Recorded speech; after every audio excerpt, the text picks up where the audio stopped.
Hello friends, या व्हिडिओमध्ये आपण बघणार आहोत की रचना शरीर या विषयातील कोष्ठ शरीर या टॉपिकचा आपण अभ्यास करणार आहोत. ओके, सो बेसिकली फर्स्ट आपण बघूया कोष्ठ शरीर म्हणजे काय. ओके, सो कोष्ठ शरीरचा जर आपण मॉडर्न सायन्सच्या एक भाषेत जर आपण अर्थ घेतला तर त्याचा अर्थ आहे कॅव्हिटी इन ह्युमन बॉडी. आता कॅव्हिटी म्हणजे काय तर बघा, आपली जी डायजेस्टिव्ह सिस्टम आहे, आपली जी रेस्पिरेटरी सिस्टम आहे, रिप्रोडक्टिव्ह सिस्टम आहे. ओके, सो ह्या सगळ्या ज्या सिस्टम्स आहेत आणि याच्यामधले जे विसरल ऑर्गन्स आहेत जसे आपले हार्ट आहे, लंग्स आहे, किडनीज आहे, स्टमक आहे, लिव्हर आहे, पॅनक्रियाज. सो हे जे ऑर्गन्स आहे हे एका स्पेसिफिक कॅव्हिटीमध्ये एका पोकळीत हे सिच्युएटेड असतात. ओके, सो त्याच पोकळीला हे कोष्ठ असे म्हटलेले आहे. ओके, रचनाशास्त्रामध्ये कोष्ठ या शब्दाचा अर्थ एक पोकळी, एक स्पेस, एक जागा ज्यामध्ये आपले जे व्हायटल ऑर्गन्स आहेत ते सिच्युएटेड असतात. ओके, समजलं आहे.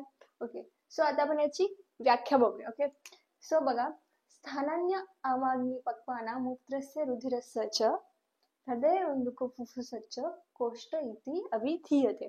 ओके, सो हा जो श्लोक आहे हा आहे सुश्रुत चिकित्सास्थान या अध्यायातला. ओके, तर बघा याचा श्लोकाचा अर्थ असा होता की आमाशय, अग्नाशय, पक्वाशय, मूत्राशय, रक्ताशय, हृदय, उंडूक, फुफ्फुस ह्या कोष्ठ अंगाची स्थाने म्हणजे कोष्ठ होय.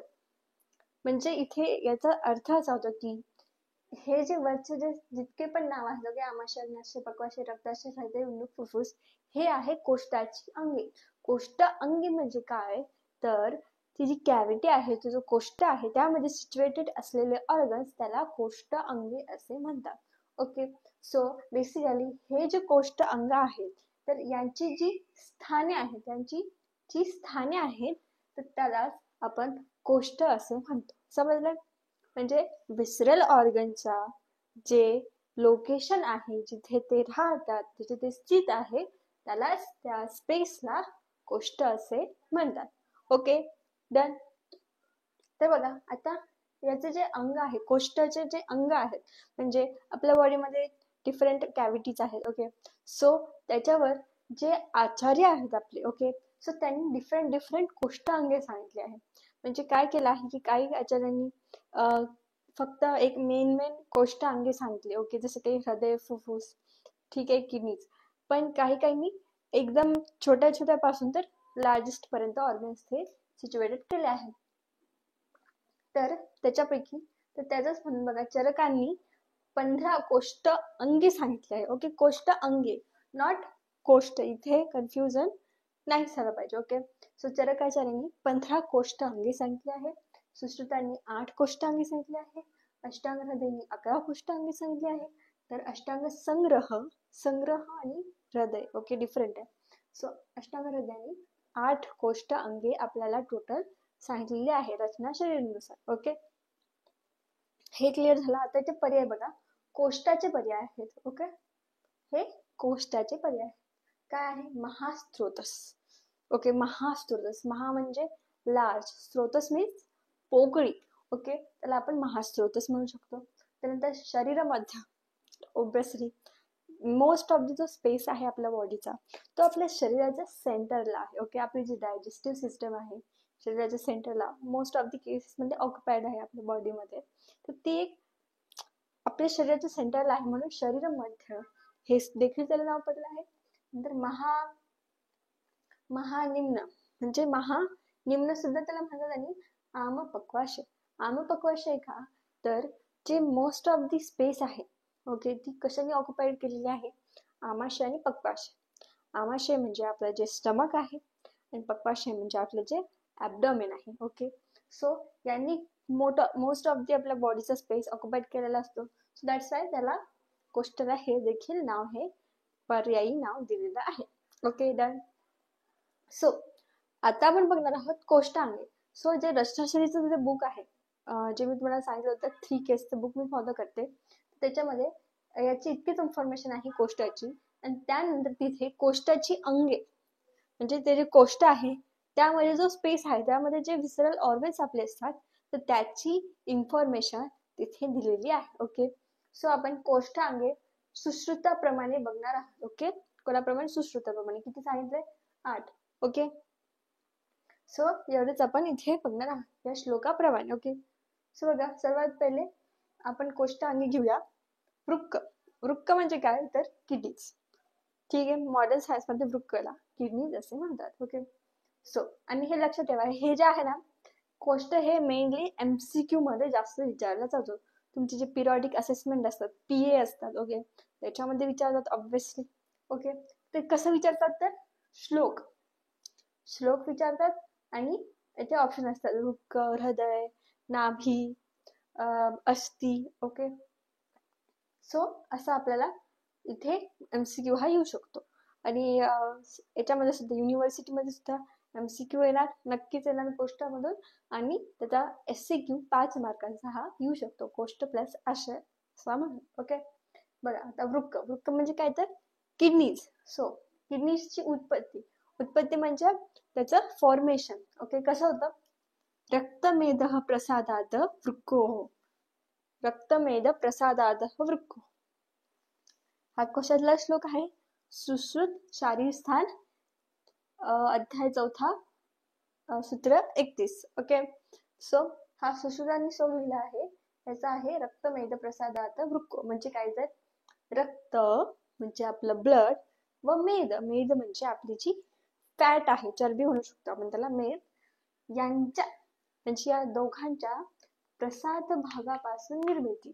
तर प्रसाद भाग, तुम्हाला वाटायचं प्रसाद भाग काय?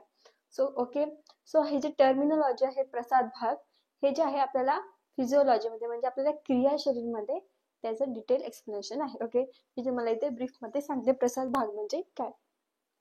प्रसाद भाग म्हणजे काय असतं की क्रियाशरीर मध्ये काय सांगितलंय की आपली जी बॉडी आहे त्याच्यातले जे 7 धातू आहेत, रस, रक्त, मांस, मेद, अस्थि, मज्जा, शुक्र. ओके, 7 धातू आहेत. तर यांची जी फॉर्मेशनची प्रोसेस आहे, ओके, तर त्याच्यात 3 पद्धती सांगितल्या आहेत. ओके, क्रियाशरीर मध्ये. तर त्याच्यापैकी फर्स्ट आहे आपली क्षीरदधी न्याय. ओके, तर ही जी मेथड आहे तर याच्यानुसार काय होत असतं की बघा, आपली जी हे आहे काय, सपोज रसधातू आहे. ओके, रसधातू आहे, ठीक आहे. सो रसधातू कशापासून बनणार?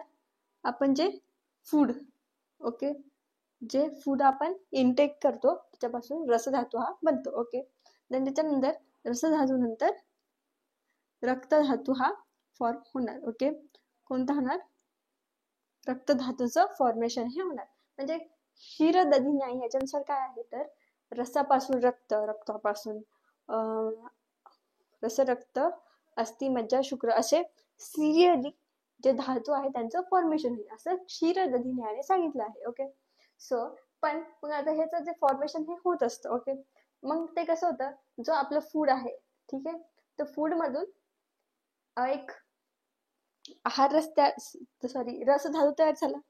देन रसधातू जेव्हा तयार होतो बघा, जशी केमिकल रिॲक्शन्स असतात, ओके, ज्या मोठ्या मोठ्या इंडस्ट्रीज असतात त्याच्यात काय असतं बघा, एक आपला प्रोडक्ट निघतो आणि त्यासोबत एक बाय प्रोडक्ट सुद्धा निघत असतो.